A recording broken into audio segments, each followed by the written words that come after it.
Почитувани гледачи, време е за саботна хроника. Емисија во која се потсетуваме на настаните и темите од неделава што изминува. Главна тема за денеска е профилираната наставна програма за 80 ученици од Средното електротехничко училиште на град Скопје Михајло Пупин, кои по завршувањето на средното образование ќе имаат загарантирано вработување. Но повеќе за ова ќе погледнете подоцна во ова издание на Саботна хроника. Од интервјуто со директорот на училиштето Евтим Пеовски. Но претходно да се подсетиме што беше оно што го подготвивме за вас на почетокот од оваа недела. Град Скопје ќе спроведува обука за оджачари на 25 невработени лица. Огласот веќе е во тек и ќе трае до 10 мај. Од прилогот во продолжение ќе ги видите деталите. Од утре до 10 мај ќе биде објавен оглас за обука на 25 оджачари. Обуката ја спроведува градот Скопје во соработка со Министерството за труд и социјална политика и Агенцијата за вработување на Република Македонија. Како што информираше градоначалникот Петре Шилегов, обуката е предвидено да почне на 1 јуни, ќе трае 3 месеци. Градоначалникот Шилегов додаде дека кандидатите додека трае обуката ќе добиваат надомест од 9000 денари месечно. По завршувањето на обуката на секој кандидат покрај сертификат ќе му бидат обезбедени основни материјали за основање собствен бизнис и известно вработување, имајќи предвид дека чистењето на оджаците ќе биде субвенционирано од градот. Оваа година предвидовме 10 милиони денари за субвенции за чистење на оджаците во нашиот град. Овие субвенции ќе се реализираат по успешно спроведената обука на новите 25 оджачари. Предвидуваме и лјадници оджаци да бидат исчистени до почетокот на идната грејна сезона. Свесни сме дека со ова не се решава во целост проблемот со загадувањето на Скопје во текот на зимскиот период, но затоа работиме на тоа еден по еден да ги елиминираме причинителите на среден и долг рок. Шилегов истакна дека во Скопје има само 8 регистрирани оджачари, а 45% од вкупниот број домаќинства во Скопје се греат на дрва, односно тоа е 1/3 од уделот во вкупното загадување на воздухот во Скопје. Според некои податоци во Скопје има над 60.000 оджаци кои многу ретко се чистат, а општо е познато дека неисчистен оджак загадува најмалку двојно повеќе од споредба со исчистен оджак. Со пригодна свеченост што се одржа во Домот на култура Илинден, јавното комунално предпријатие Илинден одбележа 20 години од своето постоење. Ова предпријатие е формирано со само неколку вработени и без никаква механизација, а денес располага со современ возен парк од 20 комунални возила за собирање и транспортирање смет, цистерни за фекална канализација и вода, специјално возило за зимско одржување на улиците, како и други помошни комунални возила. Во продолжение да погледнеме како предпријатието го одбележа овој јубилеј. Јавното комунално предпријатие на општина Илинден прослави 20 години постоење, свечено како што доликува на големиот јубилеј во Домот на култура во општина Илинден во присуство на вработените, директорот на предпријатието Игор Филиповски и градоначалникот Жика Стојановски, кој воедно бил и прв директор и основач на ова предпријатие, беа доделени награди и благодарници на најлојалните работници, кои оваа година прославија 20 годишен јубилеј. Директорот на предпријатието Игор Филиповски истакна дека зголемувањето на бројот на вработени во предпријатието, кое започнало со само 8 работници, а денеска број 124 работници, представува најголем успех на ЈКП Илинден. ЈКП Илинден започна со 8 вработени 1998 година, без возила, без никаква опрема и ниту една градежна машина. Денес ЈКП Илинден располага со околу 20 возила, 3 градежни машини и над 125 вработени. Денеска прераснуваме полека во препознатливо предпријатие кое е на едно завидно ниво, кое нуди квалитетни услуги и целта е на предпријатието да нуди поквалитетни услуги на граѓаните, се со цел тие да бидат задоволни, да имаме здрава животна средина и квалитетни услуги за граѓаните. Ако во минатото било предизвик да се воспостави ред во собирањето на отпадот и обезбедувањето на чиста вода за пиење, во иднина предизвикот е поместен на селектирање на отпадот и негова преработка, додава Филиповски. Кога се формираше предпријатието, предизвик беше да се убедат граѓаните дека собирањето на смет и здрава вода за пиење се основни предуслови за здрав и квалитетен живот. Денес веќе тоа е далеку надминато, сите домакинства се корисници на тие услуги. Денес би било предизвик да ги едуцираме вработените, граѓаните, да пристапиме кон селектирање на отпадот, кон подобрување на услугите, да ги искористиме употребливите состојки во сметот, да го намалиме сметот кој се депонира, така би ги намалиле трошоците за депонирање, би ги зголемиле приходите, би ја подигнале екосвеста на граѓаните. Тоа би ни било предизвик кој би го реализирале во наредниве неколку години. Градоначалникот на општина Илинден Жика Стојановски нагласи дека благодарение на добрата подготвеност на комуналното предпријатие, денес општина Илинден е најчиста општина во Македонија. Таква треба и да остане во иднина без разлика на се поголемиот број на жители кои се вистински предизвик за комуналните работници, додаде Стојановски. Општина Илинден е најчиста општина во Република Македонија и во регионот. Целосна заслуга на комуналците, на вработените во комуналното предпријатие, и мене ми е задоволство што од неколку вработени кои што почнаа пред 20 години, со развојот се формираа сега две предпријатија, ЈКП Илинден и ЈКП Водовод, кои што вкупно бројат нешто повеќе од 120 вработени. Пред нас секако дека стојат многу предизвици. Се зголемува и бројот на населението. Секојдневно граѓаните, луѓето бараат подобро место за живење и континуирано го наоѓаат во општина Илинден. Би сакал да истакнам и во делот на бројноста на населението. Општина Илинден од 15.000 жители веќе прераснува, по последниот попис, прерасна во општина помеѓу 19 и 20.000 жители. Тоа е предизвик за комуналното предпријатие. Меѓутоа, тука се и можностите. Тука во бројноста на населението, во бројноста на компаниите се гледаат можностите за раст и развој на предпријатието. ЈКП Илинден е ангажирано за собирање, изнесување и депонирање на комунален отпад од населението и индустријата, одржување на јавната чистота, чистење на јавни површини, уредување на паркови, зеленило, парк шуми, садење на ниска и висока вегетација, уредување и одржување на улици, сообраќајници и пешачки патеки, одржување на јавно осветлување, стопанисување со спортските објекти на територијата на општина Илинден, како и оджачарски услуги и управување и одржување на гробиштата. Денес јавното комунално предпријатие Илинден располага со 12 комунални возила, камиони за собирање и транспортирање на смет, цистерни за фекална канализација и вода и други помошни комунални возила. Во возниот парк на ЈКП Илинден се наоѓа и специјално возило за зимско одржување на улиците, што е од големо значење за безбедно одвивање на сообраќајот во зимски услови на локалните улици и патишта во сите 12 населени места.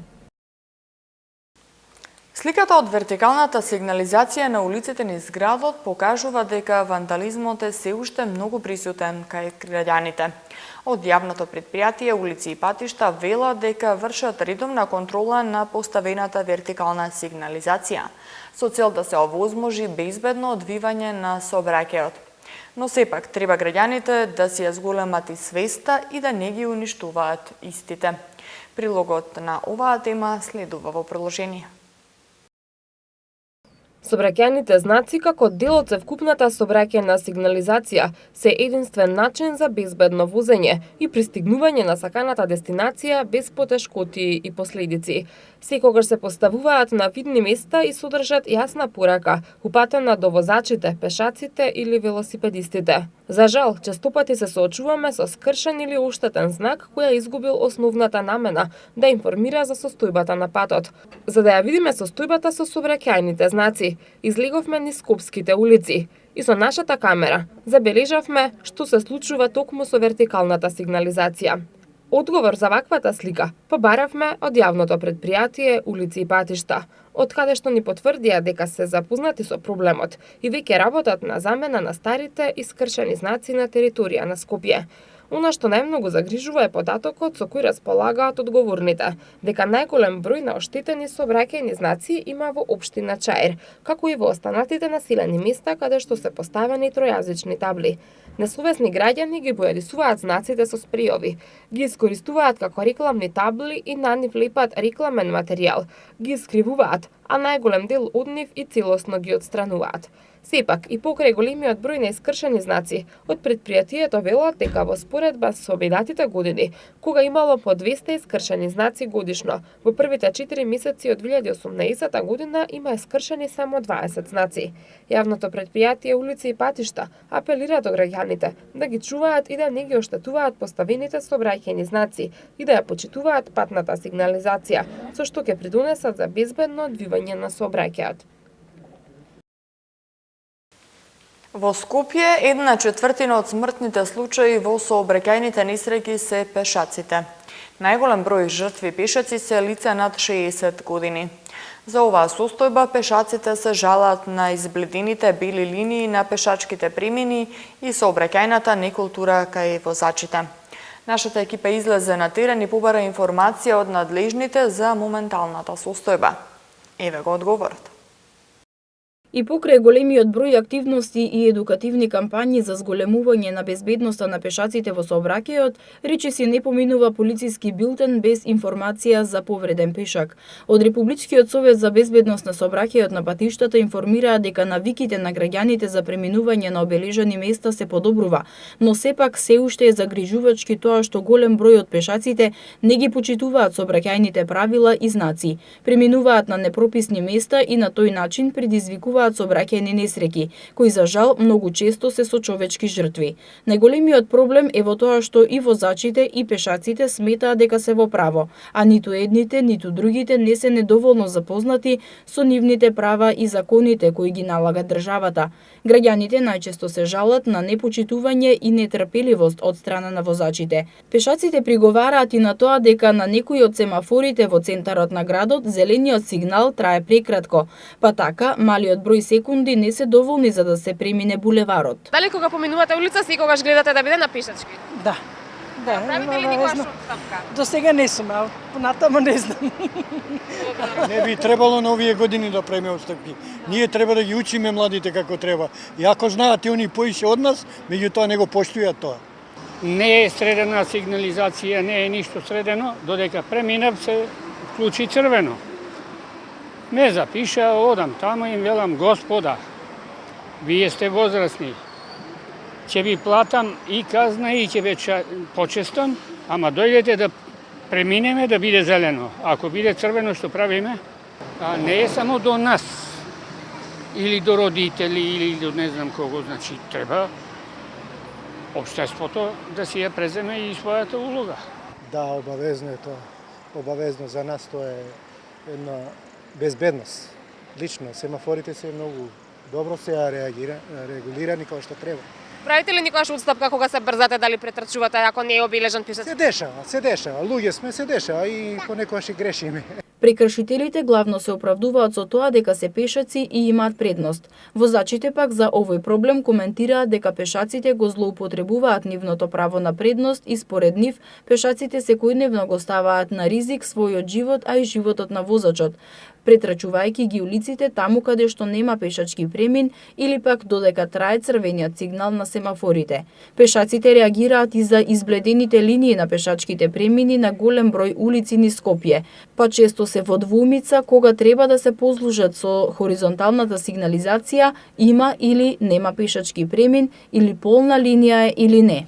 На главните сообраќајници е обележана, но исто така и избледена, а останатите улици не може да се пофалат со обележани пешачки премини и надолжни линии на коловозот кои би биле приметливи. Па често се случува некој пешак да поминува на место каде што линиите на пешачкиот премин се веќе избледени, но возачот кој првпат поминува по улицата не може да ги види или се претекнува на улица каде што полната линија ја нема. Избледената хоризонтална сигнализација ја загрозува безбедноста во сообраќајот. На оваа тема пристигнаа реакции од граѓаните во редакцијата на Прва Скопска, па затоа се обративме во јавното претпријатие Улици и патишта да ни одговорат дали се планирани во наредниот период некои активности за одбележување на хоризонталната сигнализација. Оттаму одговорија дека претпријатието веќе има започнато со обележување на сите главни булевари и сообраќајници кои што се во надлежност на јавното претпријатие Улици и патишта и во наредниот период се очекува интензивно да се обележат сите преостанати. 82,6% изнесува опфатот за вакцинација од морбили во Македонија во 2017 година. А за една држава да биде заштитена од епидемија, опфатот треба да биде над 95%. Податоците покажуваат дека во последно време родителите во урбаните средини помалку ги вакцинираат своите деца и со тоа ја внесуваат Македонија во групата на високоризични земји за ширење заразни болести. Какви се податоците за вакцинацијата и каков е ставот на докторите, гледаме од прилогот. Вакцините се неопходни за целосно да се спречат заразните заболувања. Најголемо намалување на стапката на болестите кои може да се превенираат со вакцина се случило после воведувањето на соодветна вакцина. Доколку опфатот со имунизација не се одржува на потребното ниво, заболувањата кои се спречуваат со вакцините може набрзо пак да се појават. За да се искорени една болест, опфатот на вакцинација треба да биде поголем од 95%. Во Македонија во изминатите години се забележува намалување на опфатот на еден дел од вакцинацијата, а тоа може да предизвика опасност по здравјето на децата доколку сега не се преземе ништо. Најголемо намалување на опфатот бележи вакцината МРП, морбили, паротит и рубеола. Во 2017 година, опфатот на оваа вакцина изнесувал 82,6%, со што ја става Македонија во ризичната група каде што може заболувањето повторно да се појави, како што беше случајот со епидемијата во Србија, кога од морбили починале 20 деца. Стравувањата за оваа вакцина се појавија пред 15 години со антивакцинална кампања, кога во стручната јавност излегоа трудови според кои вакцините предизвикувале аутизам. Пошто следувале детални епидемиолошки анализи, истите укажале дека трудовите немале никаква врска со научната вистина. Со овој факт на Министерството за здравство се сложува и докторката на која екипата на Прва Скопска случајно најде при анкетирањето на граѓаните дали се за или против вакцините. Таа вели дека вакцината е една од најголемите придобивки во медицината, а информациите кои кружат по социјалните мрежи го рушат она што досега е постигнато со вакцинацијата. Прашањето ваше во однос на вакцинацијата, прво лично јас сум доктор. Без разлика на сите можни работи што се во јавноста во моментов, сум за вакцинација. Тоа е прво едно од најголемите придобивки во медицината, и друго, се она што за жал кружи и е како тренд дека не треба да се вакцинира, практично само го руши она што сме го докажале дека е како најдобра придобивка, да речам. Нема никакви студии кои што велат дека аутизмот, она што ги плаши луѓето за да бидат против вакцинирањето, е предизвикан од вакцинацијата, односно најновите па сега студии се дека и оние деца кои што не се вакцинирани заболуваат од аутизам, односно не се намалува стапката на аутизам ако детето не е и децата не се вакцинирани, така да родители сите треба да си ги вакцинирате вашите деца за да си ги заштитите и да ги заштитите и другите дечиња околу. Според здравствените работници, социјалните мрежи се најголемите виновници за намалување на опфатот на вакцинација, затоа што се пренесуваат непроверени и неточни информации. Низ земјава поминуваат многу луѓе од земји со здравствен ризик, па лесно може да ни пренесат и заразни болести, што е најопасно за невакцинираните. Затоа единствена заштита е вакцинацијата. Здравствените работници ги советуваат родителите да не подлегнуваат на притисоците од социјалните мрежи, туку да бараат совет од медицинско лице, стручно и едуцирано што работи со вакцини и да подразмислат за бенефитот од вакцината. По вакцинирањето, единствено може да се јави малку покачена телесна температура и грчеви од зголемена температура. Во Македонија најголем опфат на вакцинација има во општините Дебари, Центар, Жупа и изнесува над 98%. И овој висок процент е присутен повеќе години поред, а се вакцинираат деца и на печалбарите кога ќе дојдат на одмор во Македонија. Министерството за здравство соопшти дека минатата година била вакцинирани над 130.000 деца, а над 100 родители кои не ја исполниле обврската биле парично казнети. Дел од нив ја платиле казната, а дел биле препратени на суд. Казната за невакцинирање изнесува од 300 до 650 евра. Во светски рамки 116 милиони деца ги примаат основните вакцини, а 19 милиони ги имаат пропуштено. Сепак, кај нас голем дел од родителите ги вакцинираат своите деца, а и според анкетираните граѓани кои ги запрашавме дали се за или против вакцинација, нивните одговори беа потврдни, односно тие се за вакцинација и ги вакцинираат своите деца или внуци. Што мислите за вакцините? Дали го вакцинирате вашето внуче? Го вакцинирам. Да, што мислите, дали треба или не треба да се вакцинира? Треба за треба, некако не се, колку се безбедни, тоа друга работа, знаат производителите. За, да. И моите деца сум ги вакцинирала и внуците сите се вакцинирани. Верувам во стручноста на тие што одлучуваат да се вакцинираат децата. Така да нема проблем што се однесува до вакцините. Барем за моето семејство. Плашиме од народот што кажуваат дека нашиве не биле прочистени многу и од реакциите нешто да не се случи.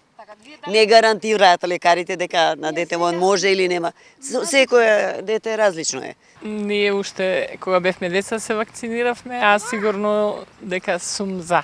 Не знам, може има некаде, но не значи дека тоа е општо, индивидуално се и последиците и реакциите. Од Министерството за здравство велат дека сите вакцини се со вистински европски сертификат за квалитет.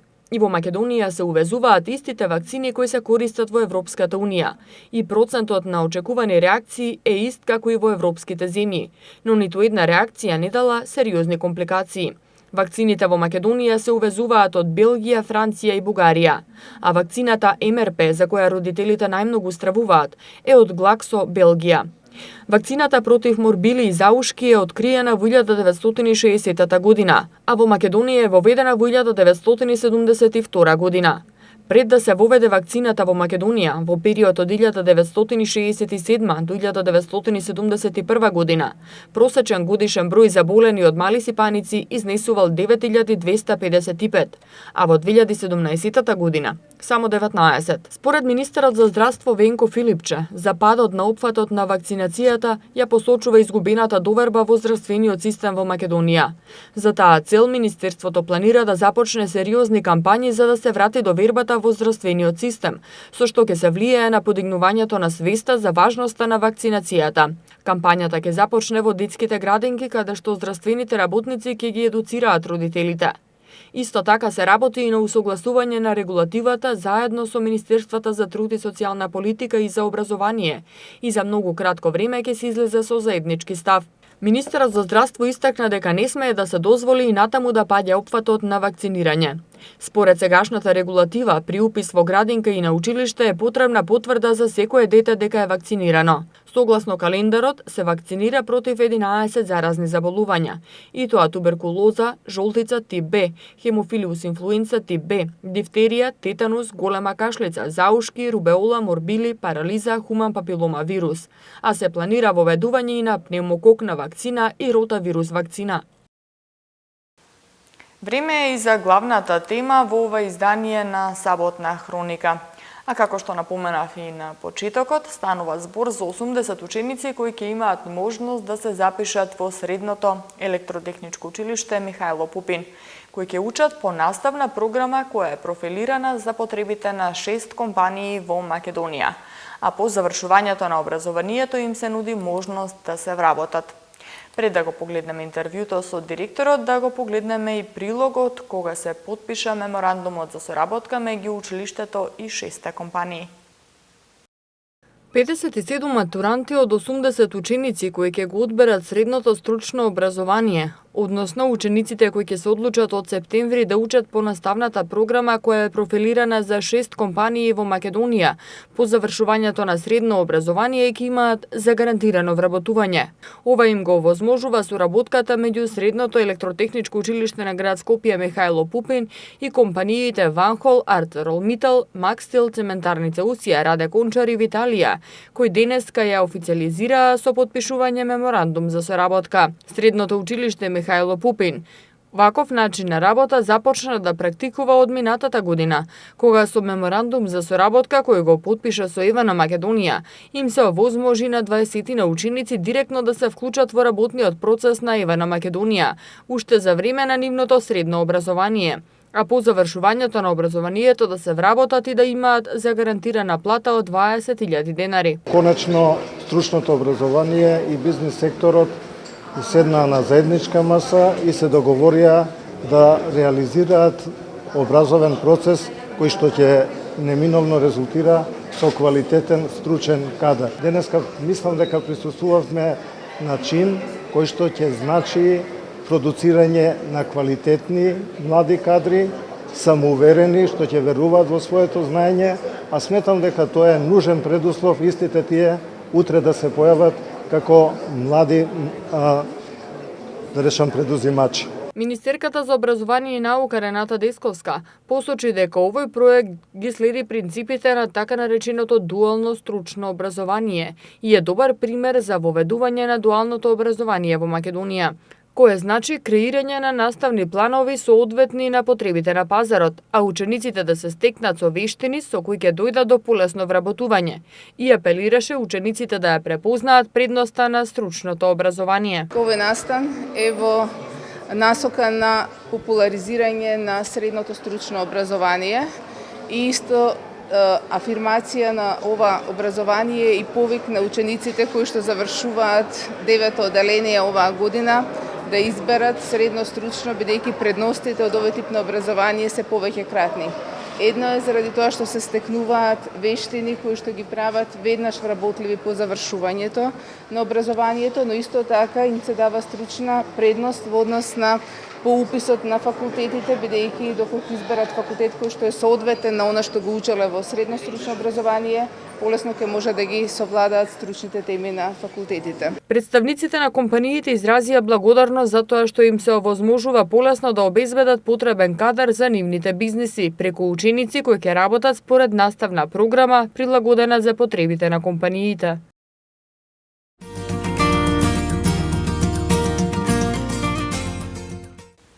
Како што веќе напоменав и на почетокот, наш гостин ќе биде директорот на Средното електротехничко училиште на град Скопје, Михајло Пупин, господинот Евтим Пеовски. Добро дојдовте. Добро ве најдов. Драго ми е што денес ќе можеме да поразговараме, ми се чини на една интересна тема. Така. На почетокот од неделава подпишавте меморандум за соработка со 6 компании. Кажете ни најнапред за каков меморандум станува збор, што представува овој меморандум? Значи, Средното електротехничко училиште на град Скопје Михајло Пупин е исправено пред предизвикот како да продуцира кадри кои што ќе бидат подготвени да одговорат на современите професионални предизвици. Тргајќи по одговор на ова прашање, ние тргнавме да разговараме на оваа тема со бизнис секторот, со стопанските субјекти и вие бевте сведоци минатата година, практично продуциравме едно решение што беше, би рекол, на некој начин оригинално решение во Република Македонија да се воведе практично дуалното образование.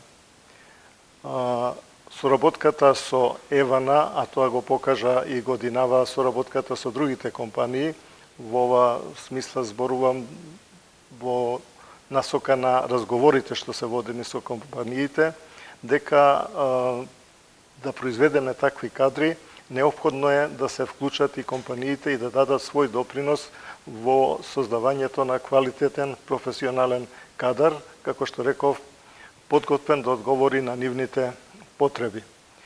Тоа што се случи минатата година со Евана, оваа учебна година на наше задоволство, а според кажувањата и на задоволство на овие 6 компании, ќе го изреализираме и оваа учебна година 2018-19 година, така да мислам дека правиме еден сериозен исчекор во насока на продуцирање на млади луѓе спремни да се вклучат во процесот на производство.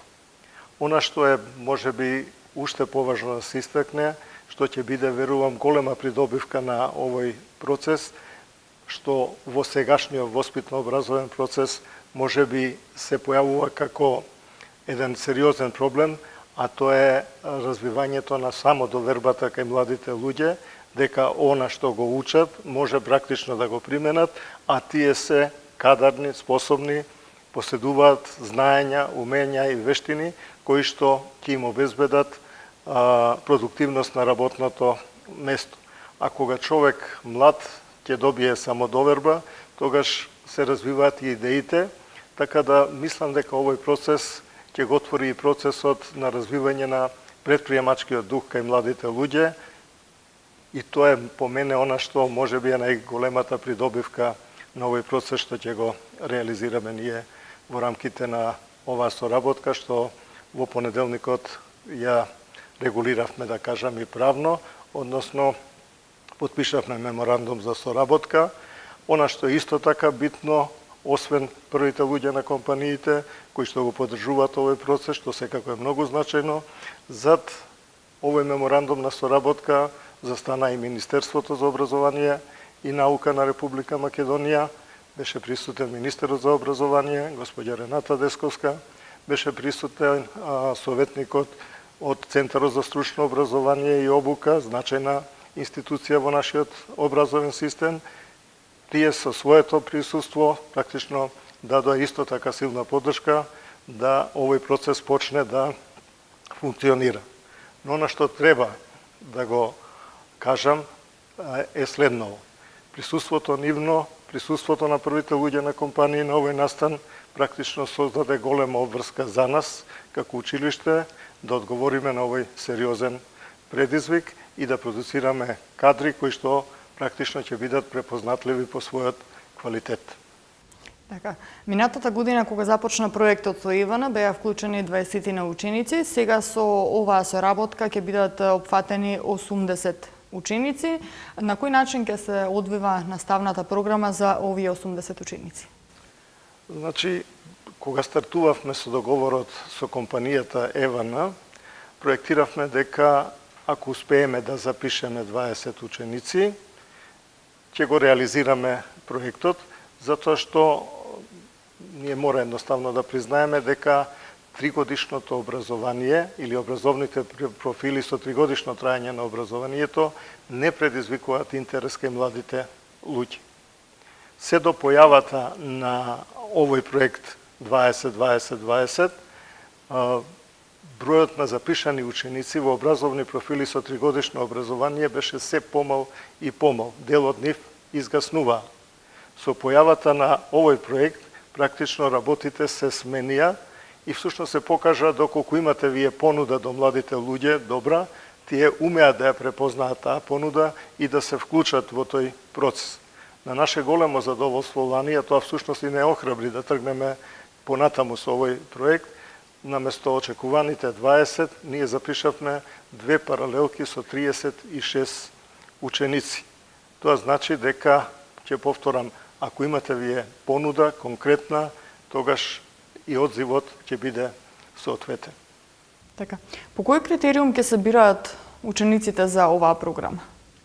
Значи, главниот критериум секогаш бил е минатиот труд, односно успехот во основното образование. Она што е интересно за оваа програма, практично ако го погледнете конкурсот за запишување на ученици во јавните средни училишта, ќе видите дека образовните профили со тригодишно траење на образованието нудат бариера која што изнесува само 30 поени. Што значи тоа не би представувало никаков проблем успехот за запишување.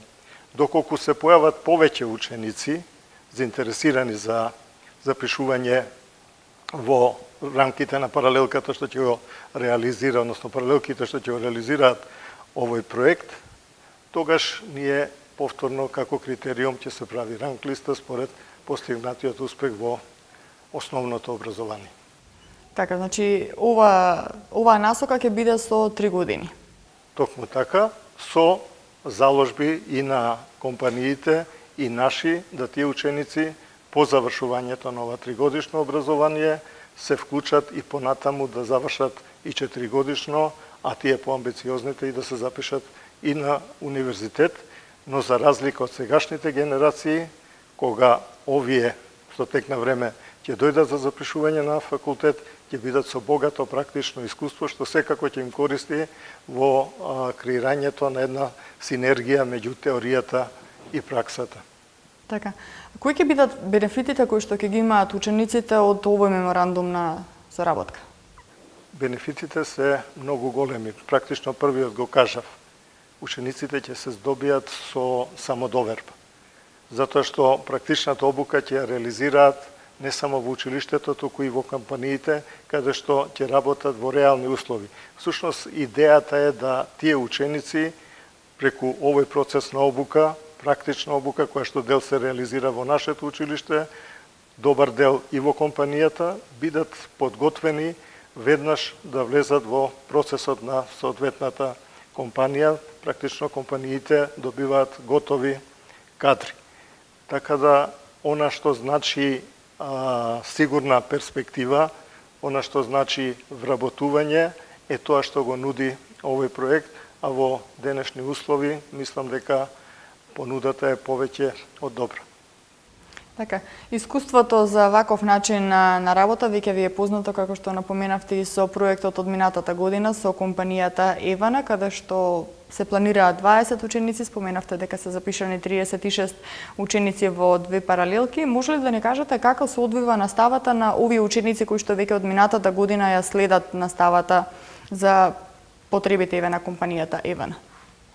Всушност, тоа искуство што го стекнавме во текот на изминатава учебна година во соработката меѓу нашето училиште и компанијата Евана, од кое што јасно произлегува задоволството на учениците при реализирањето на овој воспитно-образовен процес, беше главниот мотив да влеземе и да оваа соработка ја прошириме и на други компании, да ги објасниме тие придобивки кои што ги имаат учениците и, повторувам, задоволството од реализација, затоа што ова наставна програма, овој наставен план предвидува 1600 наставни часа практична обука во текот на 3 години, реализирана преку форма на практична настава и преку форма на феријална пракса, и навистина нуди можност да овие ученици во образовниот профил електричар се остручат и да го дадат својот професионален максимум, односно да добиеме граѓани на оваа држава што се професионално реализирани, а тие граѓани се всушност оние кои што може да го придвижат нашето општество во позитивна насока. Значи, практичната обука е клучот на оваа наставна програма, оваа наставен план, и она што е специфично, тука се среќаваме и со нешто што значи развивање на свеста за животната средина, развивање на свеста за животната околина, со еден збор еколошката свест, исто така е нешто на кое што компаниите обрнуваат внимание, бараат да тоа го имаат учениците како квалитет, а исто така и заштитата при работа е посебен наставен предмет кој што се следи со наставниот план и со наставната програма во рамките на овој образовен профил. Така, она што е примамливо за учениците е тоа што има загарантирано вработување после завршувањето на средното образование. Загарантирано вработување има и во Евана со генерацијата која што ја почна минатата година, меѓутоа ќе има загарантирано вработување и со новите ученици кои што од септември треба да стартуваат со средното образование. 80 ученици ќе бидат опфатени со овој меморандум за соработка, меѓутоа министерката напомена дека за 57 ќе има сигурно вработување. Зошто не за сите и што со оние 23 ученици кои што остануваат до вкупната бројка од 80? Значи, точно е тоа што кажавте, ние во разговорите со компаниите, првото наше прашање беше за колку ученици вие можете да ни обезбедите реализација, ево јас ќе го наречам тоа учење преку работа. И сосема намерно го нарекувам така, затоа што ние сакаме и ќе настојуваме, така и се договоривме со компаниите, практичната настава во компанијата да биде максимално осмислена. Интерес е и на компанијата, интерес е и наш. Досегашните навики едноставно треба да ги заборавиме, да се посветиме на тие млади луѓе, за да се произведат квалитетни кадри. Значи, компаниите рекоа, овие 6 компании, дека може да обезбедат квалитетна практична обука за 80 ученици. Второто прашање беше колку би можеле, што покажуваат нивните проекции за во иднина како потреба од тој кадар. Дојдовме до таа бројка од 57. И се на вашето прашање што со другите 23. Значи, ние велиме, продуцираме, создаваме наставен процес кој што ќе резултира со квалитетни кадри, способни да одговорат на професионалните предизвици. Тоа значи дека квалификацијата или образовниот профил електричар не е потребна само за овие 6 компании.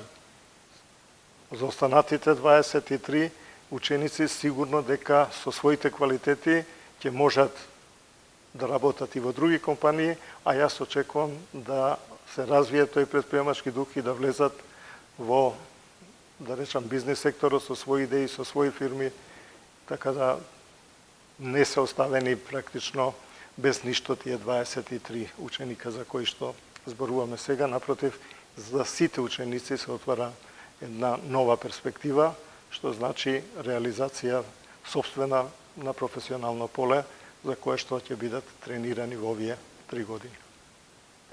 Кога ќе бидат уписите за учениците кои што ќе се одлучат своето средно образование да го продолжат во оваа насока која што токму средното училиште Михајло Пупин ја нуди? Да, јавниот конкурс за запишување во средните училишта во Република Македонија се објави на 31 март.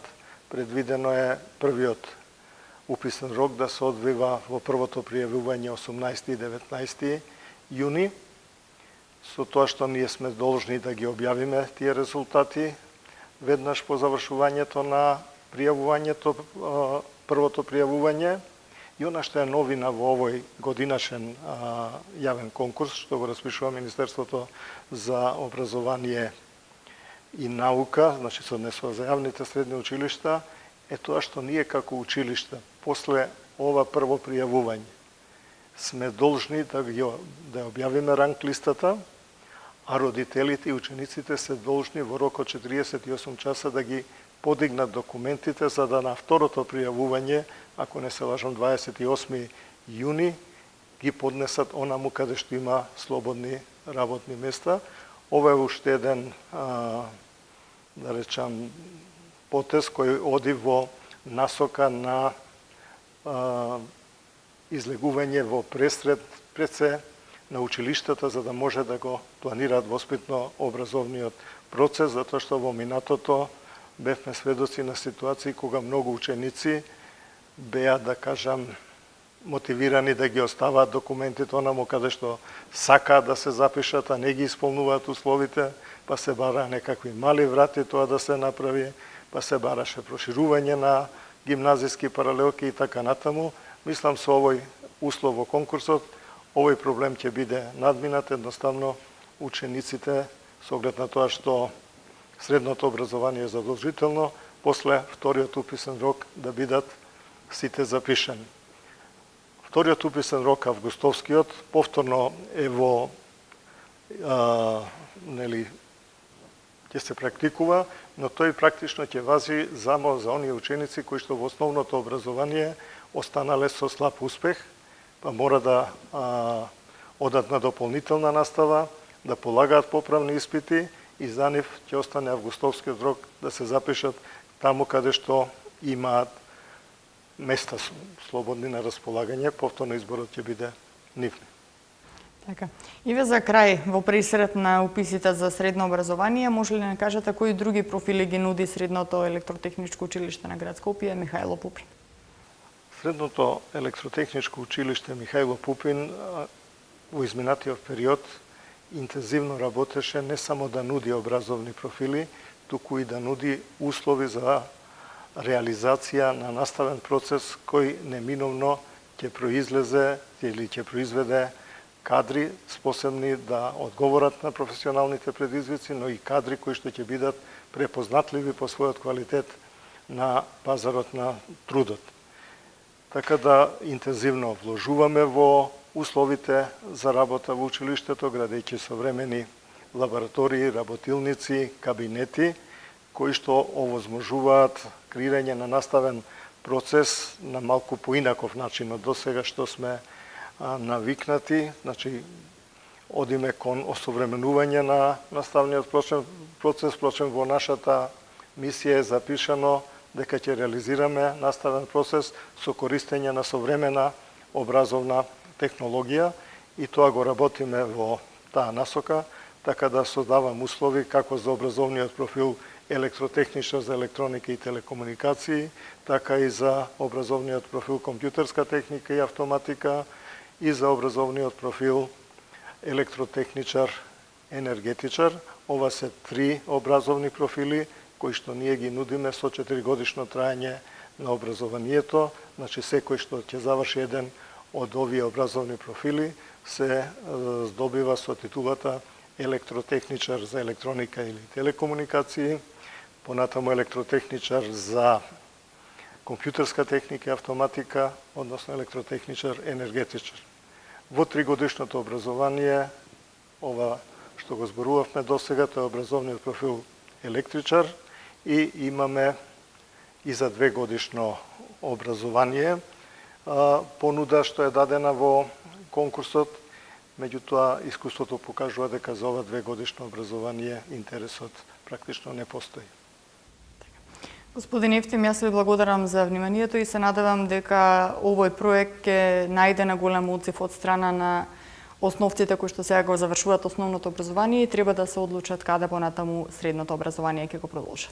Ви благодарам и јас.